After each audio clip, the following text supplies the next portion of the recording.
தமிழ்நாட்டில் 2014 ஆம் ஆண்டிற்கு பிறகு புதிய அரசு செவிலியர் கல்லூரிகள் தொடங்கப்படாத நிலையில் தரமான மருத்துவ சேவைக்கு தேவையான செவிலியர், மருந்தியல் மற்றும் துணை மருத்துவ பணியாளர்களை உருவாக்கும் வகையில் அரசு மருத்துவக் கல்லூரிகளில் ரூபாய் 351 கோடி மதிப்பீட்டில் கூடுதல் மாணவர் சேர்க்கை இடங்கள் உருவாக்கப்படும். 7 புதிய அரசு செவிலியர் கல்லூரிகள் தொடங்கப்பட்டு 660 பிஎஸ்சி செவிலியர் மாணாக்கர் இடங்கள் உருவாக்கப்பட்டு, ஏற்கனவே உள்ள செவிலியர் கல்லூரிகள் மற்றும் செவிலியர் பள்ளிகளில் கூடுதலாக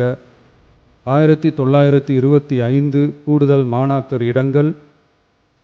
எண்முறை மருத்துவம் உள்ளிட்ட 12 துணை மருத்துவ படிப்புகளில் 2778 மாணாக்கர் இடங்கள்,